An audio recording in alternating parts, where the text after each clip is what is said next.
Magandang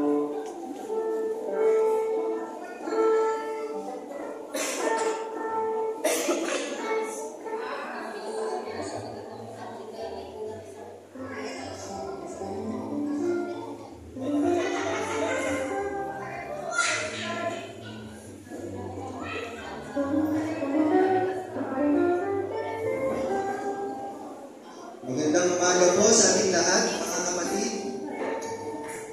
Hinihiling po na tayo lahat ay magsimulo na. Manap na po tayo sa ating mga upuan natin na saan po tayo ay komportable.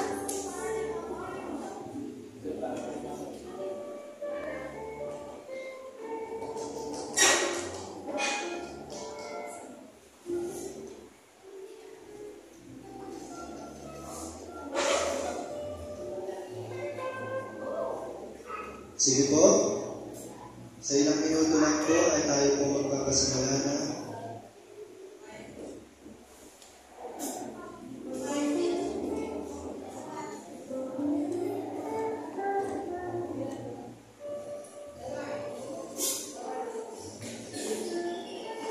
Yung mga kids po natin, itabi na po natin sa atin.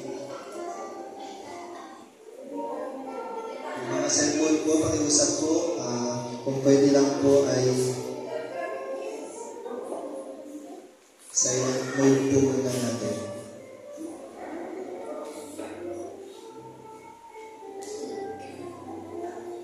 Sige kapatid, hinihiling po natin na tayo pong lahat ay umuko at maggulay-gulay sa salita ng Diyos.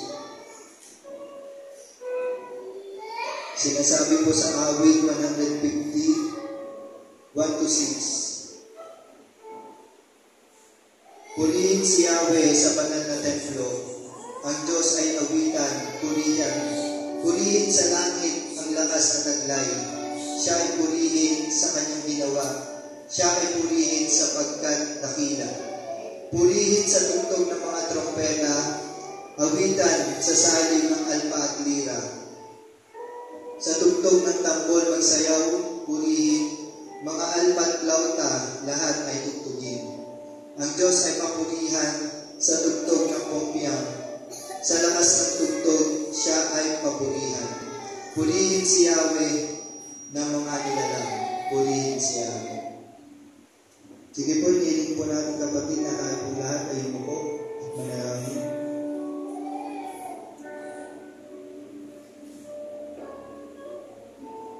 Kung may kahilingan po tayong personal sa ating Diyos na buhay, ito na po yung oras kapatid na idulog po natin sa Kanya.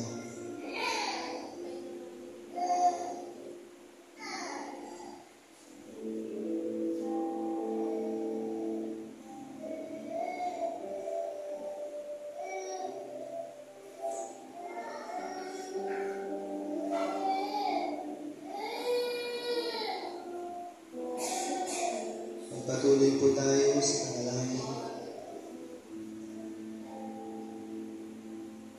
Lord Jesus, maraming salamat po sa panibagong araw, sa panibagong buhay na pinagkaloob niyo po sa amin, Ama. Tunay nga po, kami po ay nagpapakumbaba, nagsusumamo, humihingi po ng kapatawaran, Ama. Lord Jesus, tunay nga po, nalubos po kami nananalig sa inyong mga salita. Di ka po nagbabago noon pa man. Di ka po nagbabago kahit kailan. Hinihiling po namin na i-ready po, Ama, ang aming mga puso at isipan. Kayo po ang siyang makita at maparangalan sa aming mga buhay. Tunay nga po, Ama, sa iyo lamang po ang pinakamataas na pagpurit pa sa salamat. Sa tayong pangalan ni Jesus.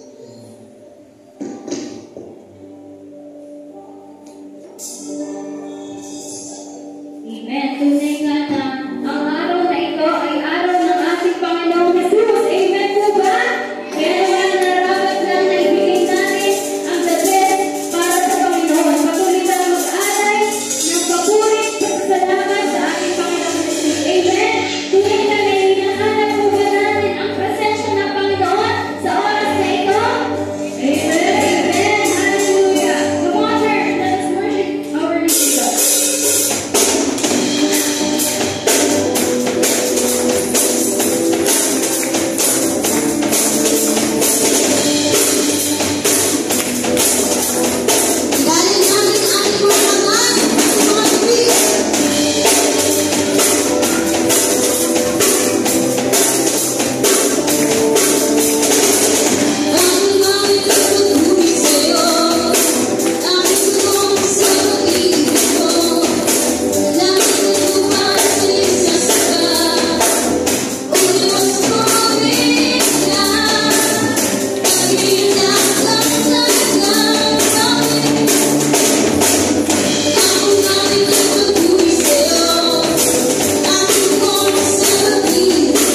presensya ng Panginoon sa oras na ito. Patuloy nating hilingin sa Kanya na tayo ay katagpuin niya sa oras na ito. Nakatagpuin niya na tayo nagpupuri sa Kanyang pangalan. Na inaalay natin ang araw na ito at oras na ito para sa kapwa.